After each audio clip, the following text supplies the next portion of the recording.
السلام علیکم دوستو، آج کی اس ویڈیو میں ہم صحیح بخاری کی حدیث نمبر 81 سے لے کر حدیث نمبر 86 کا مطالعہ کریں گے۔ حدیث نمبر 81، میں تم سے ایک ایسی حدیث بیان کرتا ہوں جو میرے بعد تم سے کوئی نہیں بیان کرے گا۔ میں نے رسول اللہ صلی اللہ علیہ وآلہ وسلم کو یہ فرماتے ہوئے سنا کہ علامات قیامت میں سے یہ ہے کہ علم دین کم ہو جائے گا، جہل ظاہر ہو جائے گا، زنا بکثرت ہوگا، عورتیں بڑھ جائیں گی اور مرد کم ہو جائیں گے، حتیٰ کہ 50 عورتوں کا نگران صرف ایک مرد رہ جائے گا۔ حدیث نمبر 82، میں نے رسول اللہ صلی اللہ علیہ وآلہ وسلم کو یہ فرماتے ہوئے سنا ہے کہ میں سو رہا تھا، اسی حالت میں مجھے دودھ کا ایک پیالہ دیا گیا، میں نے خوب اچھی طرح پی لیا، حتیٰ کہ میں نے دیکھا کہ تازگی میرے ناخنوں سے نکل رہی ہے۔ پھر میں نے اپنا بچا ہوا دودھ عمر بن الخطاب کو دے دیا۔ صحابہ کرام رضی اللہ تعالی عنہ نے پوچھا، آپ نے اس کی کیا تعبیر لی؟ آپ صلی اللہ علیہ وآلہ وسلم نے فرمایا، علم۔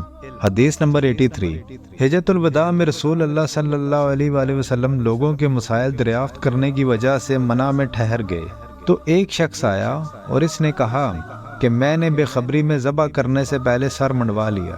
آپ صلی اللہ علیہ وآلہ وسلم نے فرمایا، اب ذبح کر لے اور کچھ حرج نہیں۔ پھر دوسرا آدمی آیا، اس نے کہا کہ میں نے بے خبری میں رمی کرنے سے پہلے قربانی کر لی۔ آپ صلی اللہ علیہ وآلہ وسلم نے فرمایا، اب رمی کر لے اور پہلے کر دینے سے کچھ حرج نہیں۔ ابن عمرو کہتے ہیں، اس دن آپ صلی اللہ علیہ وآلہ وسلم سے جس چیز کا بھی سوال ہوا جو کسی نے آگے اور پیچھے کر لی تھی، تو آپ صلی اللہ علیہ وآلہ وسلم نے یہی فرمایا کہ اب کر لے اور کچھ حرج نہیں۔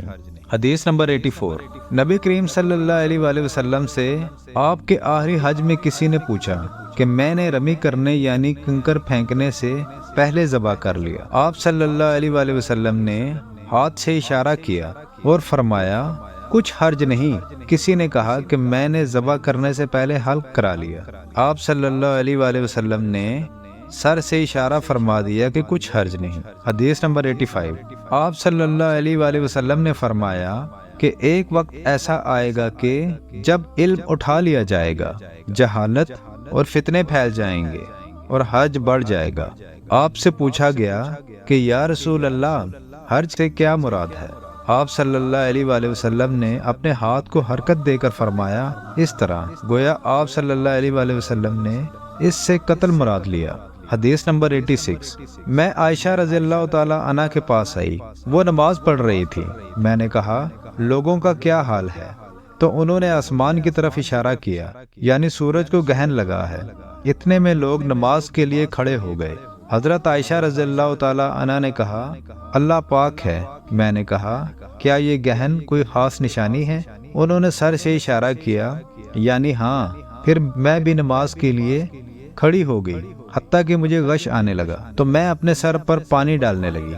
پھر نماز کے بعد رسول خدا صلی اللہ علیہ وآلہ وسلم نے اللہ تعالیٰ کی تعریف کی اور اس کی صفت بیان فرمائی۔ پھر فرمایا، جو چیز مجھے پہلے دکھلائی نہیں گئی تھی، آج وہ سب اس جگہ میں نے دیکھ لی، یہاں تک کہ جنت اور دوزخ کو بھی دیکھ لیا۔ اور مجھ پر یہ وحی کی گئی کہ تم اپنی قبروں میں آزمائے جاؤ گے۔ مثل یا کرب کا کوئی لفظ حضرت اسماء نے فرمایا، میں نہیں جانتی۔ فاطمہ کہتی ہیں، یعنی فتنہ دجال کی طرح آزمائے جاؤ گے۔ کہا جائے گا قبر کے اندر کہ تم اس آدمی کے بارے میں کیا جانتے ہو؟ تو جو صاحب ایمان یا صاحب یقین ہوگا۔ کون سا لفظ فرمایا؟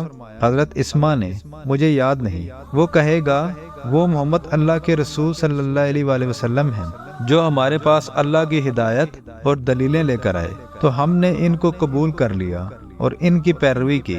وہ محمد صلی اللہ علیہ وآلہ وسلم ہیں۔ 3 بار اسی طرح کہے گا۔